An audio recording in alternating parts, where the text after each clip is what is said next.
So guys, let us talk about the agenda of today's session. We will be starting with the introduction to data science. Then we'll overview the boot camp. Okay, what will be the different skills we'll be talking about and we'll be learning throughout this particular boot camp. Then we'll be talking about the data science process in each and every data science. What are the different steps to implement? Then we'll be talking about introduction to Python. As we know, it is a very important and very popular programming language, and it's very important in data science. Okay, because around 90%, or I can say 95% data science professional, those are using programming language which is nothing but Python. Okay, many professionals are preferring this particular language. Okay, like we have lot of different languages. Okay, like we have R, which is nothing but the alternative to Python, but we also check that particular programming language, but we will starting with the Python first. Okay, then we'll be talking about Jupyter Notebook. So as we know, those who don't know about the Jupyter Notebook is the IDE for Python.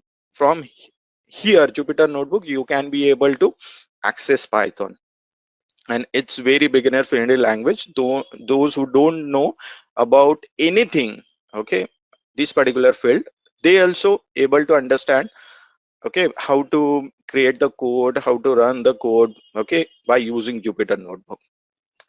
Then we'll be talking about the all the basic data types in Python, and then we also explore some of the important libraries which are there for data science. Okay, pandas and NumPy library. Then let's go and explore one by one. As we know, guys, what is data science? Okay, so guys, if you're talking about data science, so I can say data science is an interdisciplinary field that combines statistical analysis, our machine learning algorithms, as well as data visualization techniques. For what? For extracting insights and knowledge from the data, right? Like we alternating to this, we can simply say data science is nothing but the science of getting insights from the data, isn't it? Like in data science, basically there are a lot of things. Like data science basically involves like collecting the data, cleaning the data, processing the data, analyzing the large data sets to identify patterns and trends, and relationships that can be used to make informed decisions and predictions. Again, understand the data science, like data science able to draws on a variety of disciplines, including statistics, mathematics, computer science, and other specific knowledge to solve complex problem and create value from the data. So you know which, in short, we can simply use data science, okay, in each and every domain. Okay, if you have a data of healthcare domain, so you can use that particular data of healthcare domain, and you can analyze that data by using data science. You can get it the insight from the data. You can simply go and build the models like which can predict the disease, and which can reduce the mortality of humans, right? Another thing is that you can build the dashboard as well, right? So this is just for the healthcare domain. Now you can use the data science in robotics domain, you can use it in marketing, you can use it in finance, you can use it in e-commerce. In each and every domain, I can say you can use it, right? And nowadays all companies are using data science in their businesses, okay, to increase the growth as well as their sales. New tools, okay, which are there for data science, and for each and every day, okay, new techniques are created by the professionals, and technology as well, that is being developed to improve data processing and analysis and visualization. Okay, so let us dig deeper into this and understand the data science process. Okay, like if we talking about, so if we talking about data science process, so there are a few steps. In few steps you can implement data science, okay, on your data. Let's say you have the data, you are working as a data scientist or data analyst or maybe machine learning engineer or maybe you know any analytics manager or anything else. Okay, you have the data, you wanted to implement data science on that. As we know, data science is nothing but a science of getting insights from the data. So first thing is that if you have the data, okay, either client give you the problem statement or you have to create the problem statement, right? So first one is nothing but the problem formulation, right? Like let's say, okay, I got a data from you know the, let's say, healthcare domain. Okay, and client wants me to build a machine learning model, okay, which can predict whether a person having or a patient having a heart disease or not. This is just an example. Okay, if you have the data of the employees of your company, okay, so you can make the prediction about attrition, okay, attrition rate. Like then if you have the finance data, you can build many indexes by using data science. Like means you can do multiple things by using data science. Okay, in the initial stage, okay, we will have to identify the problem. So first step is nothing but a problem statement. Then what about next? Next is going to be the data collection. Now if you got the problem, then second thing is nothing but a data collection. You will have to collect the data related to your problem, right? So how you can collect the data? So there are multiple methods for collecting data. Like there are, you can collect the data by using survey, right?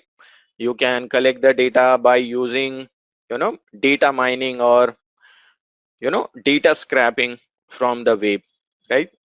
Then you can collect the data by using data integration from various different sources. You can collect the data, that is nothing but data integration.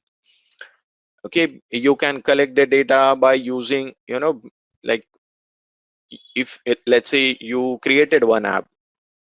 If you search for this, okay, in previous year, I guess not previous year, in 2021, okay, every person generated 1.7 MB of data, okay, each and every minute, right?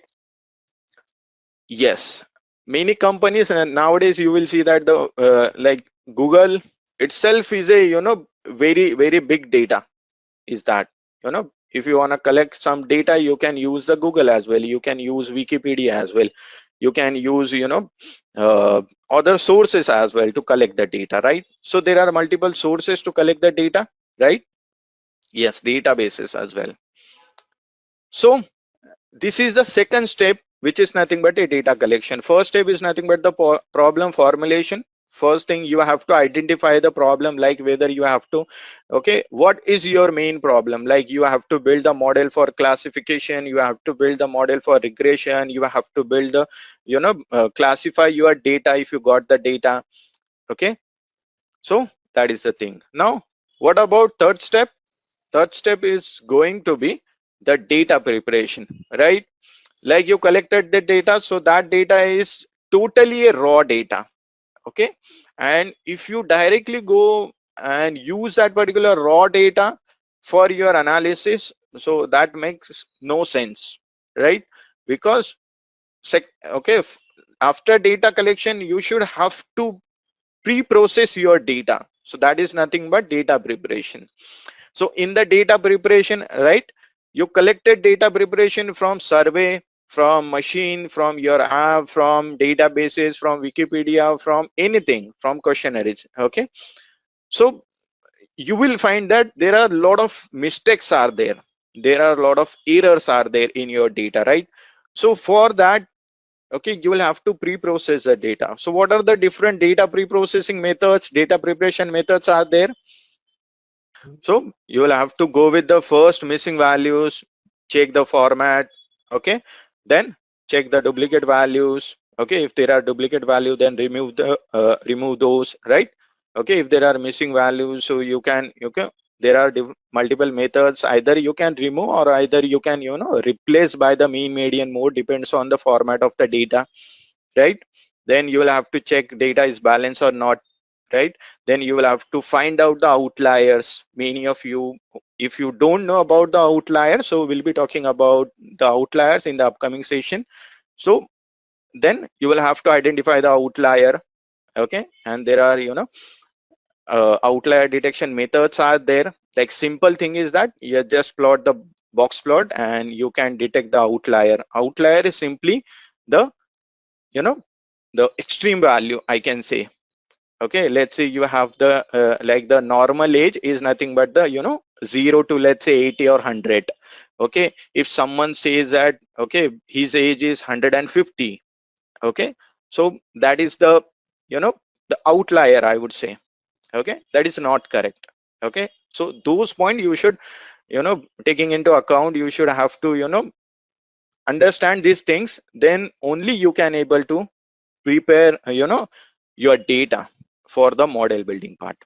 Again, there are like there will be some kind of character, some kind of special symbols will be there, so you should have to remove those symbols as well. Then data exploration step is there. Okay, what is data exploration? Now here the thing is that in the data exploration you will have to build the few plots, you will have to create the few plots, then you will have to transform your data, okay, to get ready for your further analysis, to get ready your data for further analysis. Like as well as, okay, if you try to creating a, let's say, histogram, okay, so histogram itself, okay, tell you the lot of things. Okay, it will tell you the the distribution of your variable, isn't it? It will tell you the whether the shape of your distribution, it will tell you the the range of your variable, right? Okay, it will tell you the is there any outlier or not, okay, as well. So from histogram as well, from this one plot as well, you can be able to you know get the lot of insights of your data. Okay, that is also the main important step. So that is nothing but a data exploration. So modeling is nothing but the after you explore the lot of data, okay, then you finalize the data, like for building the model, right? So after building if you are building a model, so you will have to know which kind of model you will have to build, either the model of classification or the regression, depends on your problem formulation, right? Then in the modeling step, you will have to use the machine learning, deep learning algorithms, right? And in the modeling itself, you will find that okay, a lot of models are there. Like if you wanna build a regression model, so how many different algorithms are there for regression? Like a regression model itself, multiple linear regression model is there, few non-linear regression model as well, like polynomial regression, quadratic regression models are there. Yeah, yeah. So these are for the classification. If you're talking about the classification model, like the support vector machine is there, logistic regression is there, k nearest neighbor is there, naive Bayes is there. What else? Decision tree is there, random forest is there, right? So many different models are there, and we can use those model to build them, our machine learning model, right? Then what about next? After building the model, we have the further step, which is nothing but the evaluation. Okay, evaluation is very much important. Clustering is another topic, guys. Clustering, you can use the clustering in the, grouping your data. So you can use it in the data preparation or data pre-processing step for grouping your data. So what about evaluation? So if we're talking about the evaluation, so for the, after building the model, so we will have to check the model whether our model giving the correct predictions or not, right?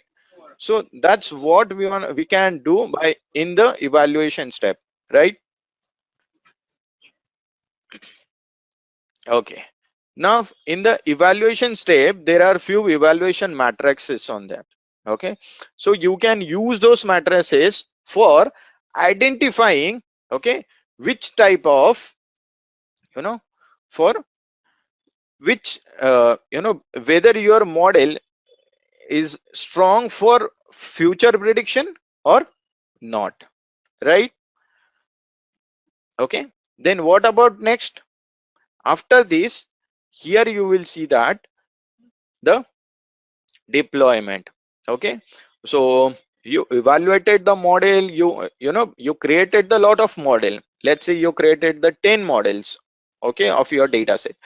Then you evaluated those model, okay, and out of those 10 models, okay, you got to know that one model which is giving me highest accuracy as well as the highest different evaluation matrices like f1 score, precision, recall. Okay, if in terms of regression, so you will find that the r square, adjusted r square, aics, bics. Okay, like guys, I know for few, okay, these terms are totally new for those, but okay, we'll be talking about this, we'll explain this all the terms in upcoming sessions, so don't worry about this.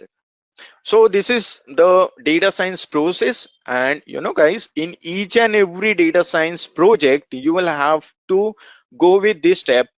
Okay, step one is nothing but the problem formulation, then data collection. Okay, most of the time if you are working for the company, you will get the data automatically from the client, right? So as well as you will have the problem statement with that. Okay, like client give you the data and client saying that, okay, client wants to know the, the prediction model for their upcoming project or any kind of, prediction model for, classification or regression, right? So this first two step, okay, will already given to you, okay, if you are working for the company many times. Like if the company, like who wanted to, start his product, so at that time you will have to, form your own problem formulation, then you will have to collect your own data set, and then you can go ahead with the further steps. Okay, so guys, if like if you're talking about python, so as we all know, this is a most common language for data science. Okay, and many professionals are preferring this python language for, handling data science projects, okay, and writing code of data science projects. So simply we can say that python is a high level interpreted, programming language that is widely used in, uh, data science, we can say, web development, artificial intelligence, and many other domains. Okay, like it was first created by the Guido van Rossum, okay, in 1991. Okay, and he released in the same year. Okay, and now this programming language is one of the most popular programming language in the world. Okay, python, I can say, is also known for its simplicity, reliability, and readability and easy of use. Yeah, we'll be exploring the python code, okay, after some time, then you will understand this thing. Okay, it has a large and active community of developers who contribute to its development and create numerous libraries and frameworks that make it easier to work with. Okay, and we also see it like that Python is also, an interpreted language, as well as it's a cross platform language, which means that, okay, if you're talking about interpreted language, so the meaning of this particular word is nothing but, the code is executed line by line. Okay, which makes it easy to use for beginners who want to learn programming, right? And it is also a, cross platform language, which is nothing but, okay, it can able to run on various operating systems like Windows, Mac, Linux. Okay, so we can say that, Python has a, vast ecosystem of libraries, including NumPy, Pandas, Matplotlib, and sklearn, as well as lot of different libraries like TensorFlow, Seaborn library is there, Beautiful Soap is there, SkyPy is there. Okay, lot of libraries are there. Okay, and all libraries are the open source. Okay, like it's versatile, you know versatility and easy of use make it a popular choice for, building web applications, as well as, automating task and scripting as well. Overall, I can say Python is very popular and flexible programming language that is widely used in various industries and domain. Okay, and one of the domain is nothing but data science. Now guys, let's go straight into the uh, you know Python programming language. Let's understand how you can download this, and let's go to the, create some code and get our hand dirty with this.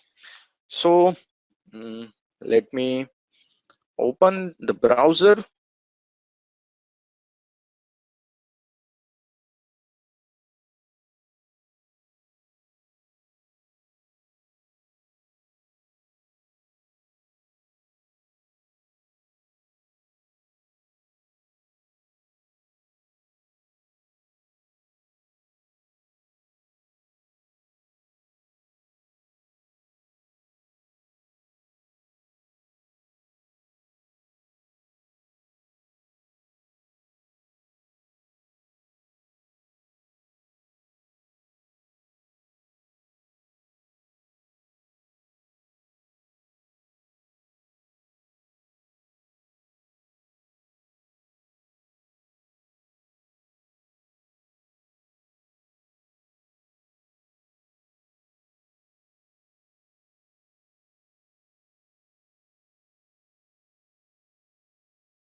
So this is going to be a Google collaborative of Google. Yeah, you can create the Google Colab. Okay, see, this is going to be your new notebook, and you can simply start writing code over here.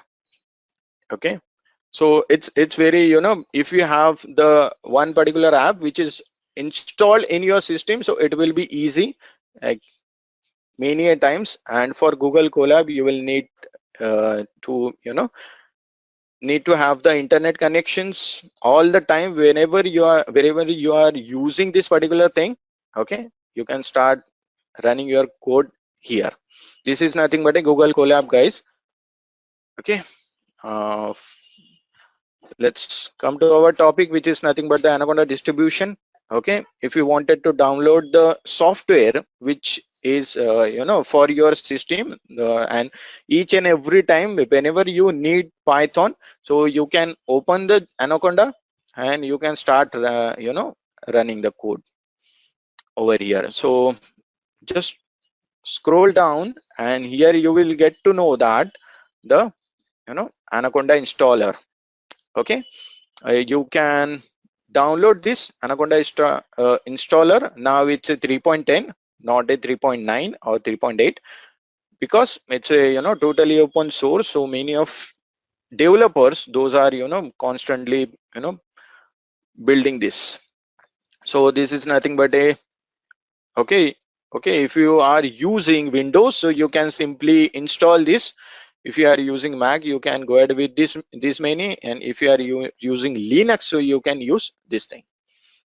Like guys, it is very much easy to use. Okay, if you know few things, so it will be very easy to use Python, R, MySQL, Tableau, Power BI. Okay, these all are the tool we are covering in this particular course. Okay, so be with us. You will get to know about this all the tools, so you can mention these tools in your resume. This will be very helpful for you to crack the interview. Okay, so here you can see that uh, Anaconda distribution is initializing its systems. In short, it is opening. I know guys, it will take some time, okay, to install in your system, because after the capability of Anaconda is too much. Okay, it has a lot of IDEs like Jupyter Notebook, Spider, Orange, RStudio itself. Okay, so you will find that a lot of interfaces you can use with the help of Anaconda. Now, we'll be able to see the Jupyter Notebook framework. Now here you go. The thing is that, okay, this is a web page and it is automatically showing you few folders which are there in your system. So let me go into the desktop. As I created a data science fast track course day one, and now here you can see that only the PPT, there is nothing in that particular folder. Now I'll have to create one Python notebook first. From here you will see that the new. Okay, and now here you can see we just created a one notebook. Now basically the thing is that, okay, this is a Jupyter Notebook framework and there are few buttons over here, and as we know, this button is for saving your file, right? This button is for the creating the new cells. These are nothing but the cells, right? So like I am creating the new cells. See, now second thing is that if you wanted to remove particular cell or cut the particular cell, you can simply cut particular cell like this. Okay, now this is the thing. Now second thing is that, okay, what is this button? This is for the copying the cell. Like, see, I just try to small code I've written. Okay, as we know, this is the starting print hello world in each and every like whenever uh, you are starting with any programming language. Okay, we are writing this particular code print hello world. So see, this is, I run this particular course, and if I wanted to copy this particular course, simply this particular cell, simply go over here. If you wanted to paste it, you can paste it like this. Okay, wherever you want.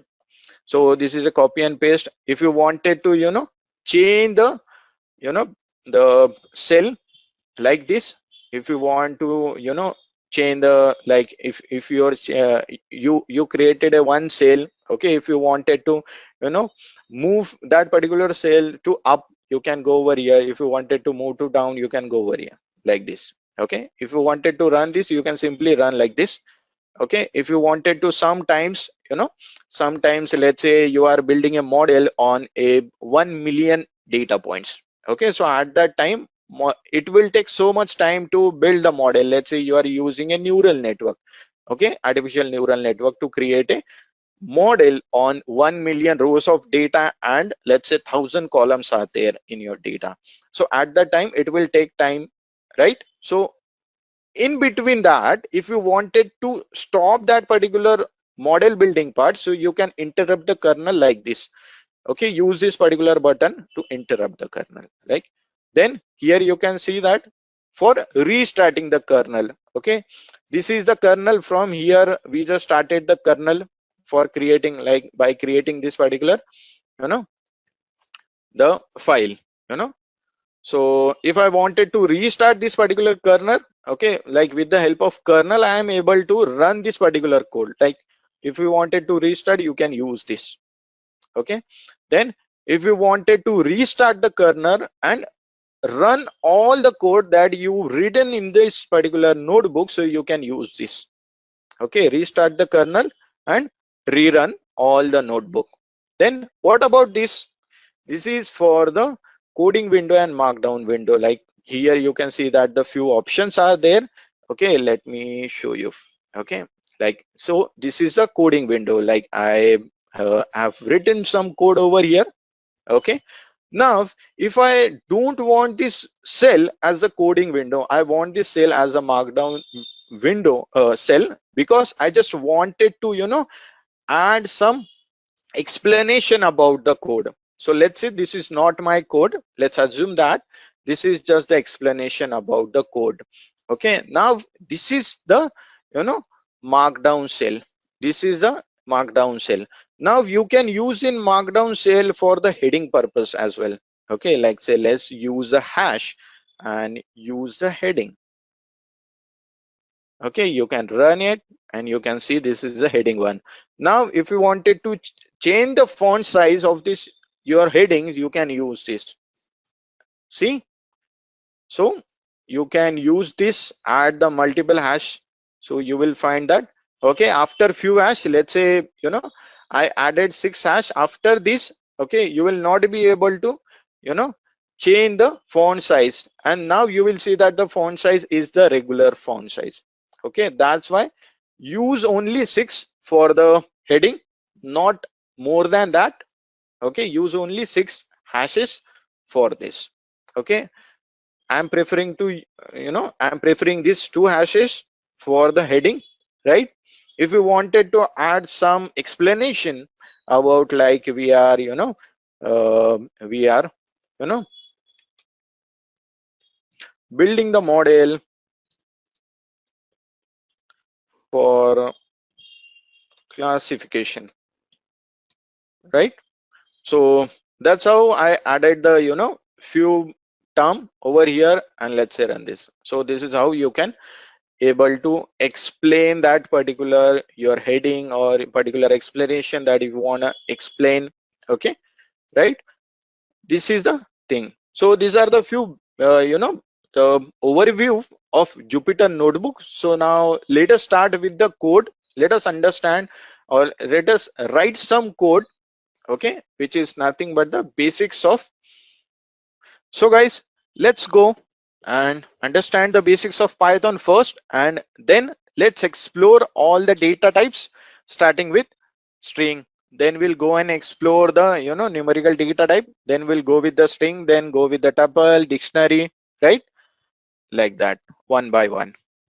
So okay, this is the, let's say this is the first code, okay, that we have to write over here. So we already written this particular code. Okay, so now, so see, now one more thing guys. Okay, like I already executed this particular line of cell, okay, 2 times. See here, see, I'm running this is a 3 times, you see. Now number of times, okay, you will see that the code, the number, okay, of, okay, at what number you just executed this particular cell.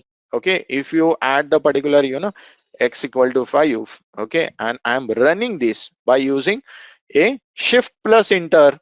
Okay, there is another way to run your code in Jupyter notebook by using shift plus enter as well as the control plus enter as well. Okay, you can use the, let's say, y equal to 3. Okay, use the control plus enter to run your cell. Okay, you can use shift plus enter. Okay, like at the, okay, this is my cell. Okay, I just wanted to type something, let's say import pandas as pd. Okay, I just wanted to import pandas library. Okay, I created this. Okay, I have written this particular code and I just wanted to execute it. So what I can do is I can use shift plus enter. Now you can see that, okay, my code is executed and I got the new cell to write my new code. Okay, so if you are using a shift plus enter, let me cut this particular cell. Okay, see, I use shift plus enter, okay, and this cell got executed and I got a new cell. I have used shift plus enter, okay, to execute this, and I got the new cell as well. If you don't want the new cell, if you just wanted to execute this particular cell, then you can use the control plus enter. Now here you can see that I use control plus enter. Okay, this cell is executed by using this control plus enter, and I didn't got any new cell over here. So that's the point. So if you wanted to go ahead, if you wanted to, if you want the new cell, okay, after, after executing your line of code, then you can use shift plus enter. So these are the few shortcuts are there. Like, I created this basics of Python. This is nothing but a markdown cell. Okay, now I just wanted to change this markdown cell, okay, into a coding cell. So what I can do is I can use just Y button. Okay, just press Y.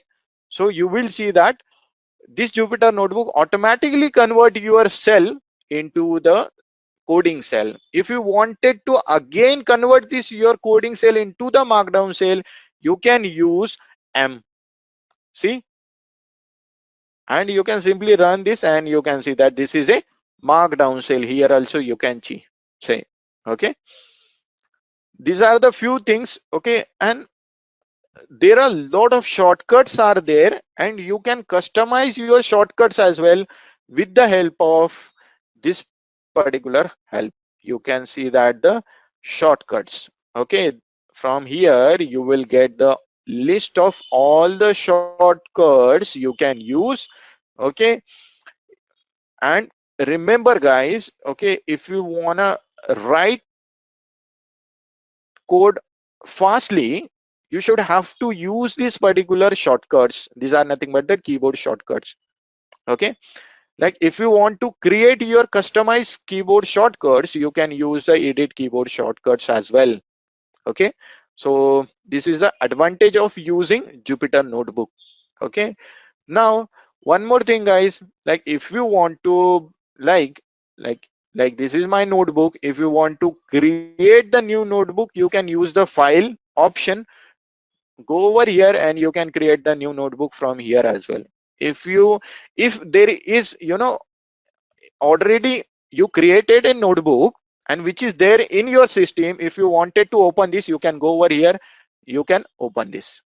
Okay, now here you can see that you can make the copy, you can save it, you can rename it. Okay, you can save and checkpoint this by using Control S, as well as you can use this, right? Okay, then you can go with the print review as well. And one more thing guys, okay, this is a very important. Like if you wanted to, download this notebook in multiple formats, so you can able to do this as well from here. Yeah, like depends on your system. Like for my system, few formats, okay, my system is not able to, you know transform this particular notebook into, let's say, RST file. Okay, my system is not able to transform this. Okay, but my system is able to transform this notebook into the HTML file. My system is able to transform this notebook into the markdown file, into the .py file, right? HTML file, PDF file, like this. So there are some restriction as well as, there are some advantages as well. These are the few things you can go ahead and explore this, all the options you will get to know that. Okay, again, these few shortcuts, the few buttons you will see over here as well, right? Now what else? You can change your view as well, okay, of this particular cell. If you don't want this, like this input file like this, so you can use a, the, the none. So simply you can get this thing like this. If you wanted to insert the cell, you can use the A button or B. You can press A and B, you will be able to insert the cell. Like I can insert the cell from here as well, okay, as well as insert the cell below as well to this particular cell. Then here you can see, you can able to run the cell, run all the cell from here as well. Okay.